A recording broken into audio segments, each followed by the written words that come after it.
A Apple lançou recentemente o MacBook Neo de $600 e, embora muito esteja sendo dito sobre seu preço e suas concessões, na verdade eu acho que este é o melhor exemplo de um Mac que vimos em 25 anos. Deixe-me explicar. Quando Steve Jobs apresentou o Macintosh original, ele disse: "É um produto não só para técnicos ou quem tem facilidade com tecnologia, mas também para quem quer usar tecnologia sem precisar aprendê-la." Embora isso se aplique a todo Mac, o MacBook Neo exemplifica melhor essa filosofia. O Macintosh original foi criado para ser acessível, amigável e divertido, ao contrário de outros computadores, conhecidos por serem intimidantes e complicados. Por isso ele tinha uma alça embutida, mesmo sendo um computador de mesa raramente movido. A alça não era para funcionalidade, mas para transmitir simpatia. Era um convite para clientes comuns tocarem uma máquina que antes talvez temessem se aproximar. Eles projetaram a tela do Macintosh e o slot do disquete para aparecerem um rosto. Essa ideia continuou no iMac original. Tinha alça e um gabinete colorido e translúcido que convidava os usuários a olhar dentro. A Apple ainda adicionou um toque de diversão com suas cores, como Flower Power e Azul Dálmata. O mesmo se aplicava aos seus laptops. O iBook original vinha em 3 cores que a Apple chamava de sabores: Blueberry, Tangerina e Key Lime, cada um com alças combinando. Eram designs divertidos e populares entre jovens adultos e estudantes. Mas em meados dos anos 2000, o Mac perdeu o charme quando a Apple adotou designs minimalistas e monocromáticos. Com o tempo, cresceu a demanda por MacBooks coloridos. Mas o máximo que tivemos foi dourado e ouro rosa. Nos últimos anos houve um MacBook Air nas cores estelar e azul celeste. Mas ao ver essas cores pessoalmente, parecem só vários tons de prata. O que muitos queriam era uma cor mais saturada, como no iPhone ou iPad. Depois de 25 anos de espera, a Apple acertou com o MacBook Neo. Ele vem em 3 cores de verdade, além do prata. Há o vibrante citrus amarelo esverdeado, o rosa suave e marcante blush, que supera o antigo ouro rosa, e o azul royal profundo índigo, mas a Apple não parou no acabamento. Eles aplicaram a cor do Neo ao teclado e aos pés, dando mais personalidade do que se usassem preto ou branco. O logotipo da Apple foi feito de alumínio pela primeira vez, o que Molly Anderson, chefe de design, disse ter sido mais complicado do que esperava. Mas isso também permitiu que o logotipo tivesse uma cor combinando, em vez de ser de aço inox prateado. Se você escolher a versão com Touch ID e o dobro de armazenamento por $100 a mais, verá que o sensor Touch ID também combina com o teclado, o que é bem impressionante, considerando que não é um componente particularmente barato, e agora eles têm que fazer 4 versões diferentes. Ao tirar o Neo da caixa, há um gráfico Hello em cursiva na aba de puxar, combinando com o laptop. A Apple não incluiu isso na embalagem do novo MacBook Air. Outro detalhe de design único são as curvas do Neo, que tem o mesmo raio na tampa e na base, deixando o Neo perfeitamente simétrico quando fechado. Algo que não vemos desde o MacBook Unibody de plástico em 2009 e que eu pessoalmente considero muito satisfatório. Especialmente porque espero que os usuários levem o aparelho para todo lugar, o que me leva ao próximo ponto. O Neo tem área 6% menor que o Air de 13 polegadas. Mesmo um pouco mais grosso, o Neo ainda parece mais portátil. Posso colocá-lo em bolsas menores e usá-lo confortavelmente em superfícies pequenas, como uma bancada do banheiro. Essa portabilidade completou a experiência. Tudo isso por um preço que sinceramente é surpreendente, porque antes do lançamento do Neo, havia rumores de que a Apple estava trabalhando em um MacBook mais acessível. Muitas fontes estimaram o custo entre $700 e $800, principalmente após a escassez de memória RAM elevar os preços dos componentes. Mas a Apple superou as expectativas da maioria das pessoas quando o preço de $600 do Neo foi revelado. A Apple nunca fez um laptop tão barato assim. O único modelo que chegou perto foi o Air de 11 polegadas por $899, mas isso foi em 2014, então, com a inflação, esse preço seria mais de $1.200 hoje. Hoje, o Neo custa metade disso. Algumas pessoas afirmam que, ao competir com PCs mais acessíveis, a Apple está abandonando sua filosofia de produtos premium.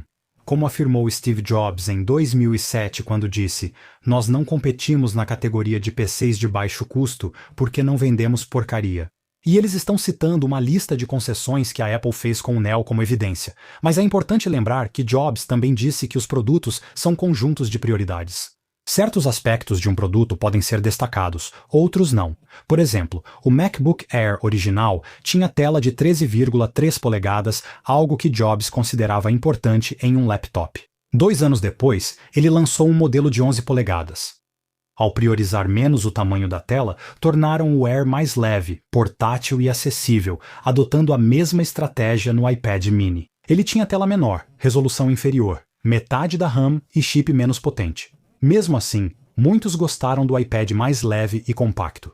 Fazer concessões não significa que um produto seja ruim ou de baixa qualidade. O mesmo se aplica ao MacBook Neo. Espero que a maior parte dessas concessões passe despercebida pelos usuários, como a ausência do MagSafe ou carregamento rápido, seus limitados 8 GB de RAM ou a falta de sensor de luz ambiente e retroiluminação do teclado. E embora sua tela tenha um tamanho decente de 13 polegadas, ela possui um perfil de cor sRGB mais antigo que, tecnicamente, não é tão preciso quanto os monitores modernos que suportam a gama de cores P3. Mas lembre-se, o MacBook Air com Intel, que foi lançado em 2020, também tinha uma tela sRGB, e esse era um laptop de $1.000. Então, se era bom o suficiente há 6 anos, provavelmente ainda é bom o suficiente para a maioria das pessoas hoje em dia, o que me leva ao meu próximo ponto. As categorias de produtos da Apple amadureceram a ponto de apresentarem retornos decrescentes. Hoje, 5 anos de atualizações não são tão marcantes quanto nos anos 2000.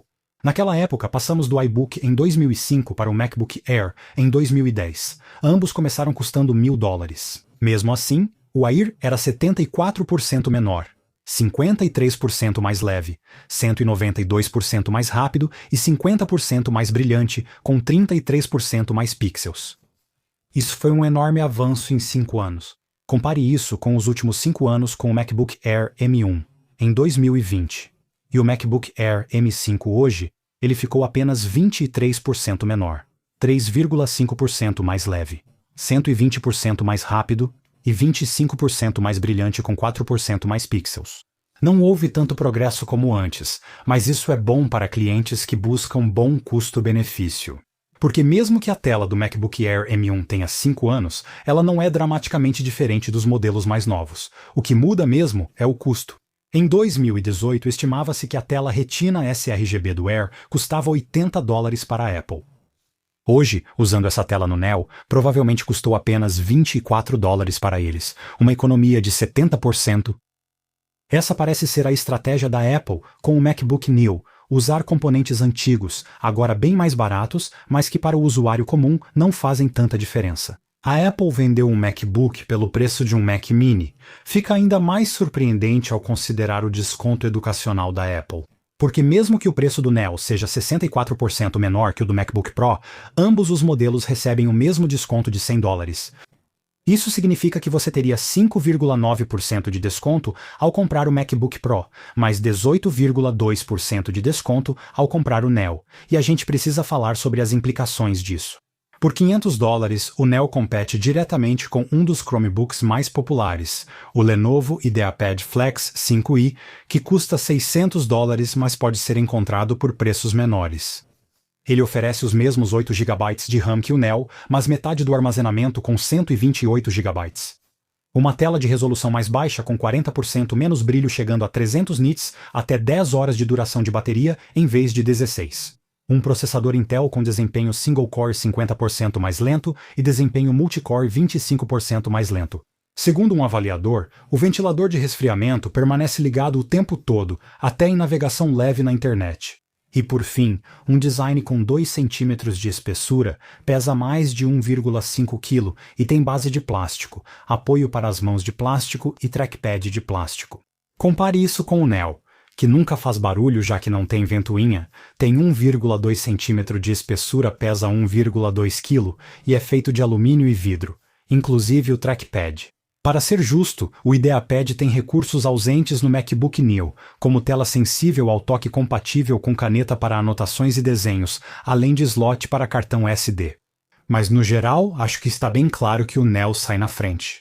Como o Mac sistema operacional funciona bem com os iPhones que a maioria dos estudantes já tem, a Apple pode realmente ganhar espaço dos Chromebooks, muito populares desde a Covid. chegando até a superar o Mac sistema operacional no seu auge em 2020, com 10,8% de participação de mercado contra 7,5% dos Macs. Mas a beleza do MacBook Neo é que ele não é só para estudantes ou educadores, é para todos nós. Quando a Apple substituiu os processadores Intel por chips próprios em 2020, os Macs ficaram mais potentes, e com atualizações anuais, muitos nunca usaram toda essa potência. De acordo com uma pesquisa de 2025, apenas 42% dos entrevistados disseram que usam o notebook para criação de conteúdo, como escrever, programar ou editar vídeos. Enquanto 62% usam para streaming, 74% usam para chamadas de vídeo, 88% usam para navegar na internet e 92% usam o notebook para e-mails ou mensagens de texto. Isso indica que a maioria dos usuários provavelmente poderia usar um MacBook com chip M1 de 2020 sem problemas de desempenho. Foi exatamente isso que ocorreu nos últimos 2 anos. Em março de 2024, a Apple deixou de vender o MacBook Air com M1 em suas lojas, mas autorizou o Walmart a vendê-lo com desconto. Inicialmente, esse valor era $700, mas o Walmart fazia promoções que reduziam ainda mais o preço. Em dezembro de 2025, atingiu o menor preço já registrado, $500. Durante esses 2 anos, a demanda pelo Air com M1 continuou forte. Ele se tornou um dos eletrônicos mais vendidos do Walmart, com mais de 6.000 avaliações com média de 4,2 estrelas. Quase todas as avaliações de uma estrela estão ligadas a um problema de bateria, por o produto ficar muito tempo parado nas prateleiras. O que eu não vejo ninguém reclamando é do desempenho. Mesmo avaliações recentes de 2026 elogiam como ele funciona bem para uso escolar e pessoal. Isso mostra que a Apple poderia manter o chip M1 no MacBook Neo sem problemas, mas preferiu outra solução. Em vez de pagar para fabricar mais chips M1, eles usaram chips A18 Pro que sobraram e não puderam ser usados no iPhone. Isso ocorre porque a fabricação de chips não é perfeita. Alguns dos chips A18 Pro da Apple acabaram com todos os 6 núcleos de GPU funcionando corretamente, enquanto outros tinham um núcleo defeituoso, resultando em um chip com 15% menos desempenho de GPU. Como a Apple queria incluir apenas os chips de maior desempenho no iPhone 16 Pro, os chips A18 Pro defeituosos foram rejeitados. Em vez de descartá-los, a Apple os reaproveitou para o Neo. Na verdade, essa é uma prática bastante comum. O iPad mini usa os chips rejeitados do iPhone 15 Pro e a Apple TV usa os chips rejeitados do iPhone 13. Então, adotar essa abordagem ajudou a manter o preço do Neo baixo. Mas como ele se sai em desempenho? Comparado ao M1, o A18 Pro é melhor em muitos aspectos. Ele tem desempenho single-core superior ao M1, M2 e M3, sendo de 2 a 3 vezes mais rápido, em tarefas de IA, como remoção de fundo no Keynote ou super resolução no Pixelmator Pro. Ele é mais eficiente, permitindo à Apple usar uma bateria 32% menor que a do MacBook Air de 13 polegadas. E ainda oferece 16 horas de reprodução de vídeo, o que não está muito longe das 18 horas do Air. E ele gera menos calor que os chips da série M, mantendo o desempenho máximo por mais tempo que o Air antes de diminuir a velocidade para evitar superaquecimento. Agora, com uma bateria menor, uma tela um pouco menor de 13 polegadas em vez de 13,3 e um tamanho 6% menor, você poderia esperar que o Neo fosse mais leve que o Air, mas na verdade ele tem o mesmo peso, 1,22 kg. O motivo disso é um novo processo de fabricação. Outros MacBooks têm um corpo usinado, onde um bloco de alumínio é esculpido para formar a parte inferior do chassi. Mas o Neo tem uma estrutura unibody moldada, que usa uma folha fina de alumínio que é basicamente moldada para chegar o mais próximo possível do formato final, e depois, um processo de usinagem mais preciso cria seu perfil curvado e os recortes para as portas e grades dos alto-falantes. Esse processo reduz muito o tempo de fabricação do Neo, entregando um corpo unibody metálico e durável, com a mesma sensação premium de outros MacBooks. Mas existe uma desvantagem: a precisão. Uma folha de metal moldada precisa ter uma espessura uniforme, enquanto um bloco de alumínio usinado pode ser esculpido com espessura variável. O MacBook Neo carrega mais metal do que o necessário, o que aumenta seu peso. O que a Apple fez aqui é algo bem incomum para ela. Em vez de buscar otimização a qualquer custo, eles priorizaram a velocidade de fabricação, o custo e, o mais surpreendente de tudo, a possibilidade de reparo. O site iFixit, especializado em conserto de eletrônicos, disse que o Neo é o MacBook mais fácil de reparar nos últimos 14 anos. A bateria é parafusada em vez de colada, as portas são modulares, a tela é mais fácil de substituir e o layout interno é incomumente sensato. Ótima notícia para quem costuma danificar eletrônicos, especialmente com Apple Care, pois o reparo do Neo custa metade do reparo dos outros MacBooks. Quando pessoas comuns usam esse laptop, elas não vão reclamar da largura de banda da memória, da velocidade do SSD ou do perfil de cores. Elas vão adorar o design, vão gostar da sensação de segurá-lo e vão amar como ele funciona de forma tão fluida.